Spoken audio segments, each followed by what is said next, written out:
Assalamualaikum warahmatullahi wabarakatuh. Perkenalkan, nama saya Dwi Rosita Sari, NIM 2063102. Saya dari Prodi Perbankan Syariah IAIN Curup. Di sini saya akan menjelaskan tentang apa sih itu wawasan Nusantara. Teman-teman ada yang tahu nggak sih apa itu wawasan Nusantara? Di sini saya akan menjelaskan wawasan Nusantara adalah cara pandang dan sikap bangsa Indonesia mengenai diri dan lingkungannya yang serba beragam dan bernilai strategis dengan mengutamakan persatuan dan kesatuan wilayah, dengan tetap menghargai dan menghormati kebahagiaan dalam setiap aspek kehidupan nasional untuk mencapai tujuan nasional. Di sini kita bisa menyimpulkan sendiri ya teman-teman, itu cara pandang dan sikap bangsa Indonesia itu mengenai lingkungannya yang beragam ataupun yang bernilai strategis, yaitu berbeda-beda cara pandang mereka, cara pikir mereka itu sangatlah berbeda-beda. Setiap orang itu cara pandang dan pikiran mereka itu sangatlah berbeda-beda. Nah, di sini itu mengutamakan persatuan dan kesatuan wilayah. Walaupun cara pandang kita itu berbeda, kita akan tetap mengutamakan kesatuan wilayah agar tidak adanya konflik, dengan tetap menghargai. Caranya itu menghargai, menghormati gitu. Jadi kita bisa menghargai dan menghormati kebinekaan dalam setiap aspek kehidupan ataupun dengan cara pandang yang berbeda-beda, untuk mencapai satu tujuan nasional ataupun satu tujuan yang sama walaupun cara kita berbeda. Di sini juga ada definisi lain, banyak sekali definisi lain. Saya cuma mengambil ini, tapi saya akan menjelaskan ini definisi dari pertama, yaitu dari Profesor Dr. Wan Usman. Wawasan Nusantara adalah cara pandang bangsa Indonesia mengenai diri dan tanah airnya sebagai negara kepulauan dengan semua aspek kehidupan yang beragam. Menurut beliau ataupun kesimpulan menurut saya, cara pandang bangsa Indonesia mengenai diri dan tanah airnya itu kan sudah dijelaskan pada saya tadi ya teman-teman. Setiap cara pandang ataupun pola pikir kita itu sangatlah berbeda-beda dari setiap manusia ataupun setiap orang, ataupun dari setiap kepulauan pasti sangatlah berbeda-beda. Tapi walaupun kita itu kehidupan atau aspek yang sangat beragam berbeda, tapi tujuannya itu tetap satu, mencangkup tujuan yang sama begitu. Yang kedua yaitu kelompok kerja Lamhamnas 1999 menurutnya yaitu wawasan Nusantara adalah cara pandang dan sikap bangsa Indonesia mengenai diri dan lingkungannya yang serba beragam dan bernilai strategis dengan mengutamakan persatuan dan kesatuan bangsa serta kesatuan wilayah dengan menyelenggarakan kehidupan bermasyarakat, berbangsa dan bernegara untuk mencapai tujuan nasional. Nah, di sini kan semua kesimpulan itu ataupun semua definisi itu kebanyakan kesimpulannya itu sama ya teman-teman. Ini kan sudah dijelaskan cara pandang dan sikap bangsa Indonesia itu mengenai diri dan lingkungannya yang serba beragam. Nah, cara pandang atau pemikiran kita itu memang sangatlah beragam-ragam ya teman-teman, dan bernilai strategis dengan mengutamakan persatuan. Nah, di sini sudah dijelaskan kan bernilai strategis itu gimana sih gitu kan, beragam dan bernilai strategis dengan mengutamakan persatuan. Kita itu kan bernilai yang cara pandang kita itu sangatlah berbeda gitu kan, dengan mengutamakan persatuan kita. Walaupun cara pandang kita berbeda, pendapat kita berbeda, pemikiran kita berbeda, namun kita mengutamakan persatuan dan kesatuan bangsa serta kesatuan wilayah dengan menyelenggarakan kehidupan yang bermasyarakat. Jadi kita itu nggak ada konflik sama sekali walaupun cara pandang atau pikiran kita itu sangatlah berbeda ya teman-teman.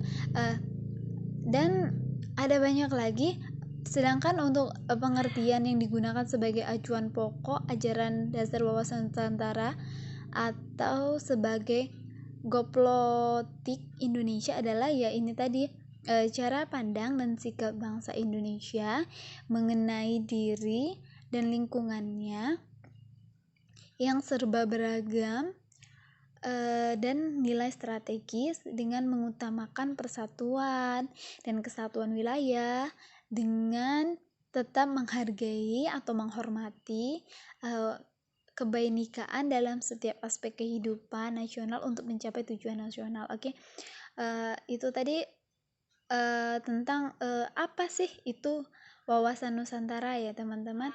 Menurut saya sih seperti itu, ataupun pemikiran saya begitu. Adapun juga landasan wawasan Nusantara itu adalah Pancasila dan Undang-Undang Dasar 1945. Oke, next kita lanjut ke materi berikutnya. Nah, di sini juga ada unsur dasar wawasan Nusantara. Pertama yaitu wadah atau kontur. Wadah kehidupan bermasyarakat, berbangsa dan bernegara meliputi seluruh wilayah Indonesia yang memiliki sifat serba Nusantara dengan kekayaan alam dan penduduk serta aneka ragam budaya. Oke, di sini saya akan menjelaskan sedikit. Oke, bangsa Indonesia itu memiliki organisasi kenegaraan kan, yang merupakan wadah berbagai kegiatan atau kenegaraan dalam wujud struktur maksudnya ya, maaf, politik dengan wadah dalam kehidupan masyarakat. Nah, dengan itu adalah sebagai lembagaan dalam wujud infrastruktur politik.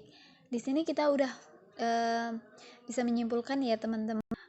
Oke, wadah kehidupan bermasyarakat, berbangsa dan bernegara meliputi seluruh wilayah Indonesia yang memiliki sifat serba Nusantara dan kekayaan alam.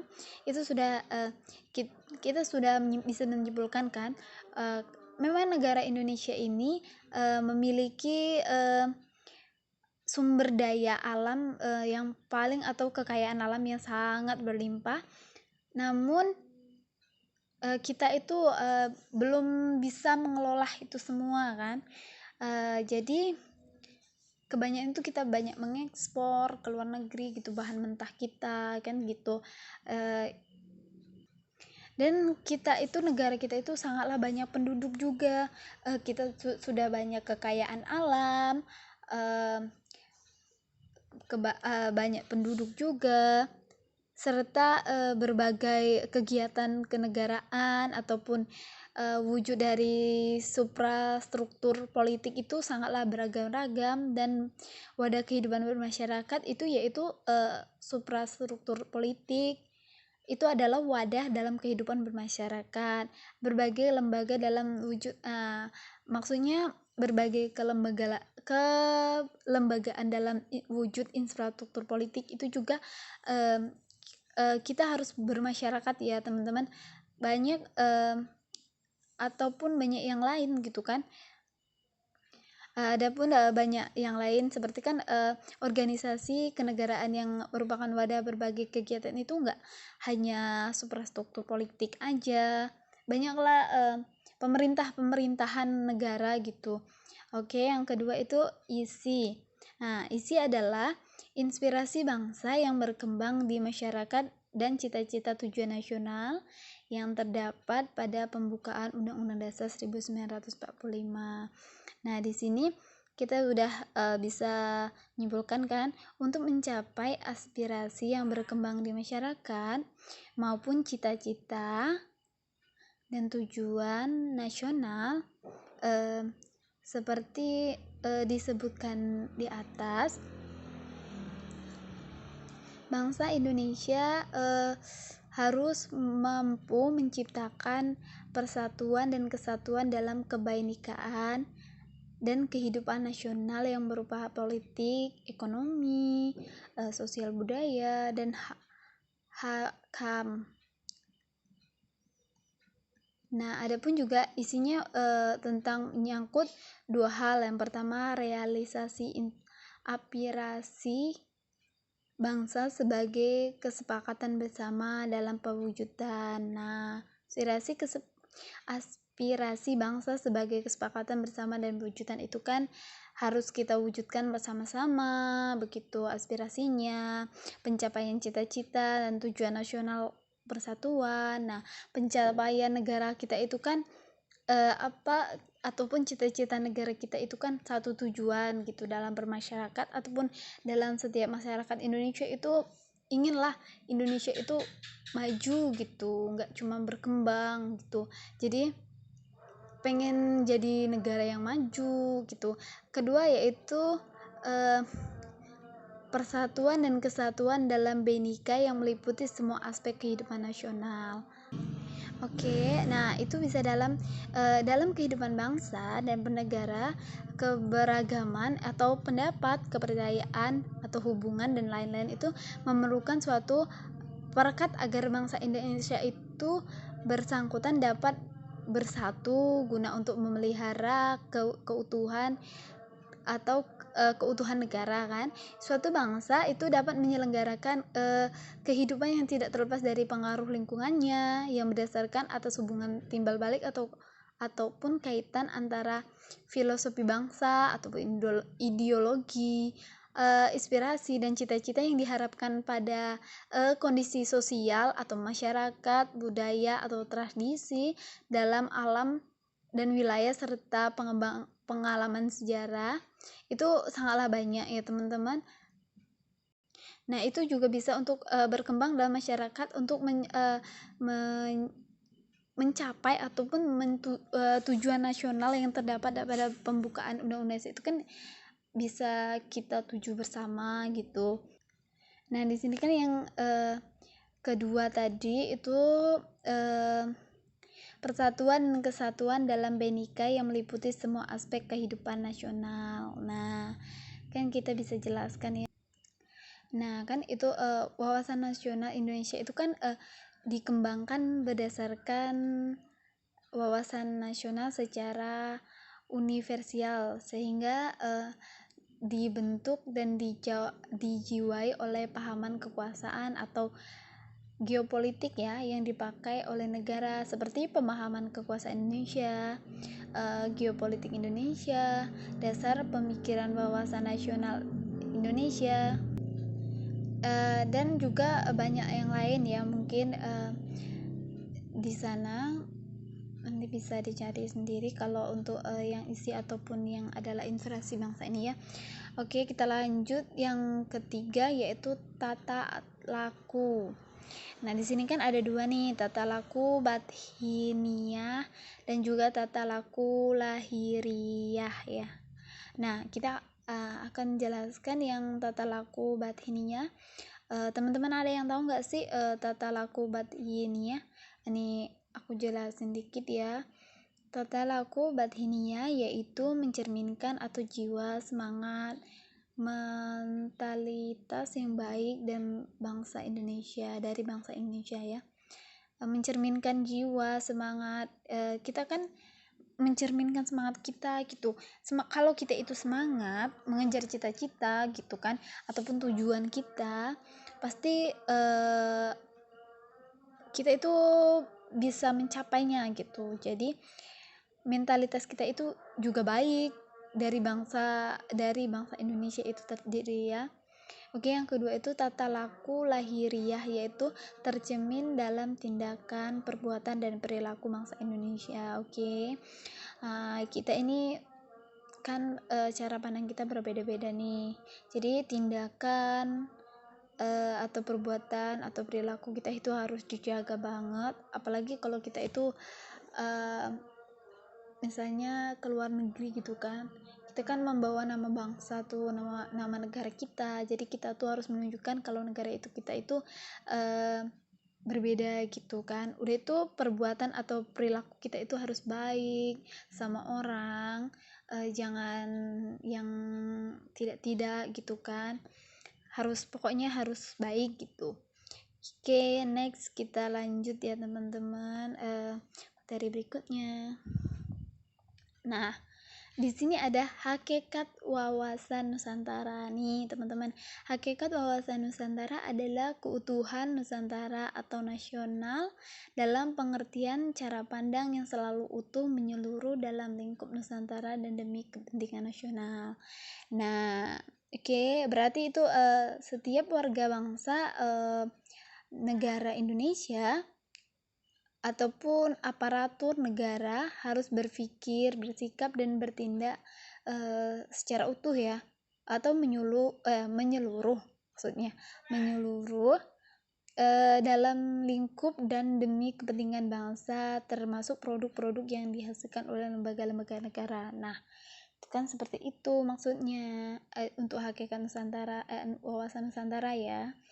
Nah, banyak sekali kan kita itu kan harus demi kepentingan itu kan, demi kepentingan bangsa itu kita termasuk produk-produk yang dihasilkan lembaga negara itu kita harus jaga gitu. Oke, itu aja, kita next ya teman-teman. Oke, yang selanjutnya itu asas wawasan Nusantara nih teman-teman. Asas wawasan Nusantara merupakan ketentuan-ketentuan dasar yang harus dipatuhi, ditaati, dipelihara dan diciptakan agar terwujud agar tetap taat setianya komponen atau unsur terbentuk bangsa Indonesia dari suku, golongan terhadap kesepakatan bersama. Oke. Nah, udah gitu kan. Nah, wawasan Nusantara itu kan terdiri dari kepentingan, tujuan sama nih kan. Semuanya itu mencakup cara pandang ataupun tujuan sama ya teman-teman dari pengertian Nusantara tadi gitu kan.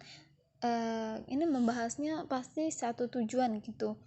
Nah, di sini juga ada asas wawasan Nusantara itu banyak ya teman-teman. Contohnya itu kan kepentingan atau tujuan yang sama, keadilan, kejujuran, solidaritas, kerjasama, kesetiaan terhadap kesepakatan. Nah, dengan gitu kan, dengan latar belakang budaya, sejarah, serta kondisi dalam konstelasi geografis serta memperhatikan perkembangan lingkungan yang strategis, maka arah pandang wawasan Nusantara itu meliputi beberapa.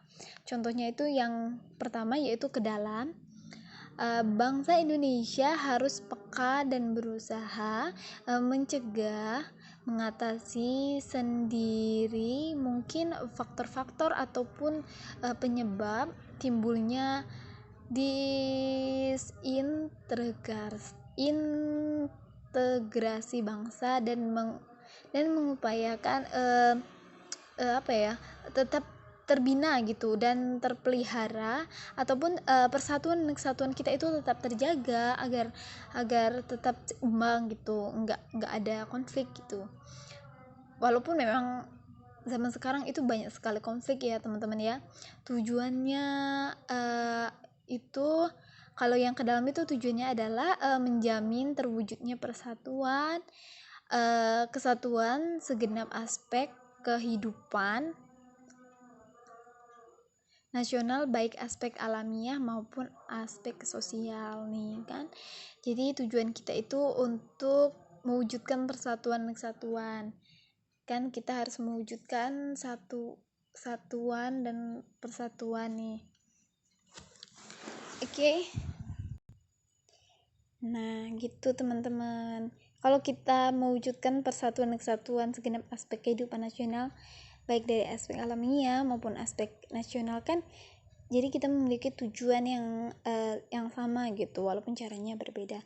Oke, yang kedua nih, yang itu tadi masih asas wawasan Nusantara ya teman-teman. Yang ini tentang arah pandang wawasan Nusantara yang meliputi tadi kan, yang pertama itu yang ke dalam, yang kedua itu keluar nih. Bangsa Indonesia yang keluar ya, bangsa Indonesia dalam semua aspek kehidupan internasional harus berusaha untuk menggamankan atau kepentingan nasional dalam sebuah aspek kehidupan baik politik, ekonomi, sosial, budaya, pertahanan, keamanan demi tercapaian tujuan nasional.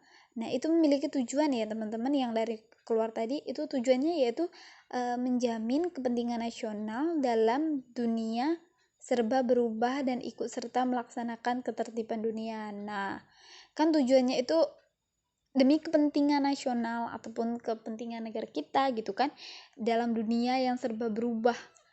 Nah, kita nggak mungkin dong teman-teman, dunia kita ini nggak berubah, maksudnya negara kita ini nggak berkembang, nggak maju gitu, nggak mungkin ya. Pasti adalah perubahan walaupun dikit demi sedikit. Dan itu melaksanakan ketertiban dunia nih, sudah dijelaskan ini teman-teman. Oke, kita next ya teman-teman. Next, oke. Ada kedudukan wawasan Nusantara.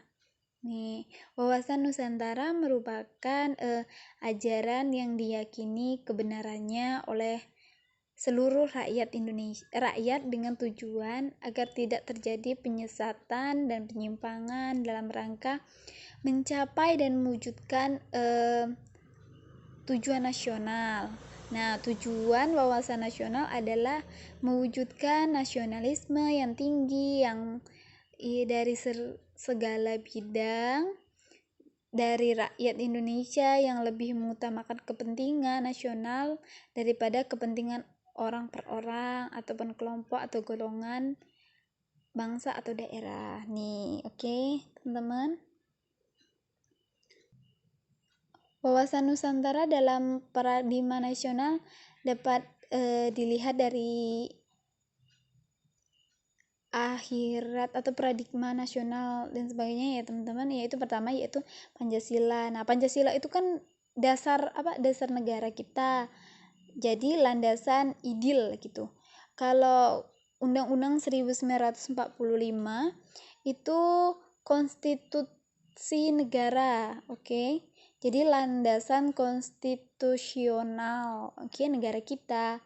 Kalau Wasantara yaitu visi bangsa ataupun landasan visional, yaitu lanjut next, yaitu ketahanan nasional, itu konsep bangsa ataupun landasan konsepsional. Nah, yang terakhir nih GBHN atau kebijaksanaan dasar bangsa. Oke, GBHN tadi kebijakan dasar bangsa ataupun landasan operasional bangsa gitu. Fungsi wawasan Nusantara itu seperti untuk fadoman, motivasi atau dorongan, serta rambu-rambu dalam menentukan segala kebijaksanaan ataupun keputusan, tindakan dan perbuatan baik bagi penyelenggara negara di tingkat pusat, daerah maupun bagi seluruh rakyat ya, bagi seluruh rakyat Indonesia, bukan hanya untuk penyelenggara negara ataupun tingkat pusat daerah ya, tapi seluruh rakyat Indonesia dalam kehidupan bermasyarakat ataupun dan juga dalam kehidupan yang berbangsa gitu. Nah, tujuan wawasan Nusantara itu adalah ini ya, tujuannya itu untuk mewujudkan nasionalisme yang tinggi di segala bidang dari rakyat Indonesia yang lebih mengutamakan kepentingan nasional. Nah, kan kita tujuannya itu atau perwujudan nasional yang tinggi itu sangatlah beragam gitu kan, dari bidang dari rakyat Indonesia yang lebih mengutamakan kepentingan. Nah, kita itu lebih mengutamakan kepentingan daripada kepentingan orang per orang gitu atau golongan. Jadi kita itu satu tujuan untuk kepentingan kita bersama, nggak hanya satu orang ataupun kelompok ataupun suku gitu ataupun daerah-daerah. Jadi kita itu memiliki kepentingan bersama ataupun tujuan bersama. Nah, ya oke teman-teman, itu kedudukan wawasan Nusantara. Oke, lanjut next. Nah, ini ada implementasi wawasan Nusantara nih. Oke, penerapan wawasan Nusantara harus tercermin pada pola pikir, pola sikap, pola tindakan senantiasa mendahului kepentingan negara. Nih ada yang Yang pertama yaitu A, implementasi dalam kehidupan politik. Nih, saya jelasin dikit ya. Untuk implementasi dalam kehidupan politik itu menciptakan iklim penyelenggaraan negara yang sehat dan dinamis, serta mewujudkan pemerintahan yang kuat, aspiratif, dan dipercaya. Oke teman-teman, itu yang untuk kehidupan politik. Yang B yaitu implementasi dalam kehidupan ekonomi. Nah, dalam kehidupan ekonomi itu menciptakan tatanan ekonomi yang benar-benar menjamin pemenuhan dan peningkatan kesejahteraan dan kemurahan rakyat secara merata dan adil. Oke. Yang ketiga yaitu atau yang C, implementasi dalam kehidupan sosial budaya, menciptakan segala batiniah atau dan lahiriah yang mengakui dan menerima, menghormati serta membentuk perbedaan sebagai kenyataan yang hidup di sekitarnya dan merupakan karunia Sang Pencipta ya teman-teman itu. Nah, itu yang yang mana ya tadi? Sosial budaya ya teman-teman. Sorry nih.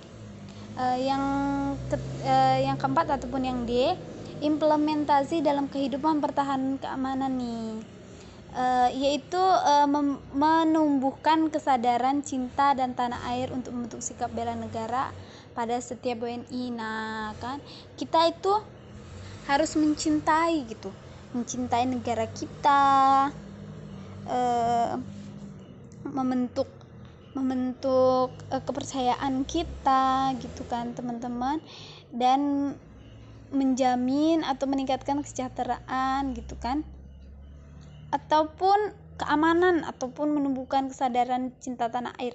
Kita harus sadar kita itu cinta tanah air, membentuk sikap bela negara kita pada setiap negara, bukan hanya kita aja, setiap orang itu harus sadar akan cinta tanah air kita. Oke. Lanjut ya guys. Next. Sosialisasi wawasan Nusantara nih. Sosialisasi itu ada dua ya. Menurut sifat cara penyimpanan itu kan langsung, cermat, diskusi, tatap muka gitu. Kalau yang itu tidak langsung, berarti dari media seperti kita sekarang ya teman-teman, online ya. Media pakai aplikasi gitu kan, dari rumah belajarnya. Menurut metode penyampaian itu ketauladanan, edukasi, komunikasi, integrasi, atau kita memakai itulah teman-teman ya. Materi wawasan Nusantara sesuai dengan tingkat dan macam pendidikan serta lingkungan supaya bisa dimengerti dan dipahami. Oke teman-teman. Oke guys. Oke teman-teman, kita next ya. Tantangan implementasi wawasan Nusantara nih. Tantangan implementasi Nusantara itu ada 4 ya teman-teman. Yang pertama yaitu pemberdayaan masyarakat nih. Oke. Menurut Johannes Block dalam bukunya Global Paradox menyatakan negara harus dapat memberikan peranan besar-besarnya kepada rakyatnya ya, untuk memperdayaan masyarakat, dalam arti memberikan peranan dalam bentuk aktivitas dan partisipasi masyarakat untuk mencapai tujuan nasional hanya dapat dilaksanakan oleh negara-negara maju. Nah, kita ini negara maju atau negara berkembang nih teman-teman. Nah, juga untuk mencapai tujuan nasional hanya dapat dilaksanakan dengan button up planning. Sedang untuk negara berkembang dan top down planning. Nah, untuk negara berkembang nih ada top down planning karena adanya keterbatasan kualitas sumber daya manusia sehingga diperlukan landasan operasional berupa GBHN. Nah, teman-teman tadi sudah dijelasin ya teman-teman di atas tadi GBHN itu kebijakan dasar negara, kebijaksanaan dasar negara atau landasan operasional. Oke teman-teman. Ataupun untuk pembangunan nih yang tidak merata mengakibatkan keterbelakangan dan ini merupakan ancaman bagi integritas atau pemberdayaan masyarakat diperlukan terutama untuk daerah-daerah tertinggal nih. Kita banyak sekali nih di Indonesia nih banyak sekali negara-negara bukan negara ya, daerah-daerah ya, daerah-daerah tertinggal nih. Oke, yang kedua itu dunia tanpa batas. Oke. Dunia tanpa batas ini ada perkembangan iptek nih. Perkembangan iptek itu mempengaruhi pola-pola sikap dan pola tindak masyarakat dalam aspek kehidupan ya. Kualitas sumber daya manusia merupakan tantangan serius dan menghadapi tentang global nih. Iptek itu kan ilmu pengetahuan teknologi ya teman-teman. Jadi zaman sekarang itu banyak sekali iptek ataupun itu global ya, mengglobal banget. Zaman sekarang itu banyak sekali aplikasi-aplikasi ataupun media-media yang digunakan sekarang. Nah, oke. Kita lanjut yang masih dunia terbatas yang B ya. Kenichi Omehe. Oke. Ini dalam bukunya Borderless World and the End of Nation Stunted menyatakan dalam perkembangan masyarakat global, batas-batas wilayah negara tidak mungkin dapat membatasi kekuatan global yang berupa informasi, investasi, industri, dan konsumen yang makin individual. Untuk dapat menghadapi kekuatan global, suatu negara harus mengurangi peranan pemerintah pusat dan lebih memberikan peranan pada pemerintah daerah dan masyarakat. Ada juga untuk perkembangan iptek dan perkembangan masyarakat global ya, dikaitkan dengan dunia tanpa batas dapat merupakan tantangan wawasan Nusantara. Mengingat perkembangan tersebut akan dapat mempengaruhi masyarakat Indonesia dalam pola pikir, pola sikap, pola tindakan di dalam masyarakat berbangsa dan negara nih. Berarti banyak sekali tadi itu banyak sekali ya cantumannya itu menyangkut dalam ini nih, dunia tanpa batas ya teman-teman. Oke, yang ketiga itu era baru kapitalisme nih. Ada dua yaitu Salon dan Zucker. Apa ini? Oke, adalah suatu sistem ekonomi yang didasarkan atas hak milik swasta atas macam-macam barang dan berbasar individu untuk mengadakan perjanjian dengan pihak dan untuk mencimpung atau aktivitas ekonomi yang dipilih sendiri berdasarkan kepentingan sendiri serta untuk mencapai laba guna diri sendiri. Oke. Itu di era baru kapitalisme, sistem ekonomi untuk mendapatkan keuntungan dengan melakukan aktivitas secara luas dan mencakup semua aspek kehidupan masyarakat sehingga diperlukan strategi baru adanya keseimbangan. Oke, yang B Leicester Thorpe ataupun untuk dapat bertahan dalam era baru kapitalisme harus membuat strategi baru yaitu keseimbangan ataupun paham individu ya teman, paham individu dan paham sosialis. Di era baru itu kapitalisme atau negara-negara kapitalisme dalam rangka mempertahankan ekstensinya di bidang ekonomi, negara berkembang dengan menggunakan isu-isu global yaitu demokrasi, hak asasi manusia, lingkungan atau kehidupan. Yang keempat yaitu kesadaran warga negara nih. Ada A, pandangan Indonesia tentang hak dan kewajiban. Oke. Itu manusia Indonesia mempunyai kedudukan hak dan kewajiban yang sama dan hak dan wajib dapat dibedakan untuk tidak dapat dipisahkan. Yang B yaitu kesadaran bela negara. Dalam mengisi kemerdekaan perjuangan yang dilakukan adalah perjuangan non fisik untuk memerangi keterbelakangan, kemiskinan, kesenjangan sosial, memberantas KKN, menguasai iptek ya, meningkatkan kualitas SDM, sumber daya manusia, transparan dalam memelihara persatuan dan perjuangan non-fisik, kesadaran bela negara mengalami menurun dan tajam dibandingkan dengan pada perjuangan fisik. Oke, next yang ini yang terakhir nih teman-teman ya. Keberhasilan implementasi wawasan Nusantara, diperlukan kesadaran WNI atau warga negara Indonesia untuk satu itu mengerti, memahami, menghayati tentang hak kewajiban warga negara serta hubungan warga negara dengan negara sehingga sadar sebagai bangsa Indonesia. Yang kedua yaitu mengerti, memahami, menghayati tentang bangsa-bangsa yang telah menegara, bahwa dalam menyelenggarakan kehidupan memerlukan konsep wawasan Nusantara sehingga sadar sebagai warga negara yang memiliki cara pandang. Oke, teman-teman, terima kasih. Itulah tadi penjelasan dari saya. Semoga bermanfaat. Apabila ada kesalahan dalam penyampaian, saya minta maaf. Wassalamualaikum warahmatullahi wabarakatuh.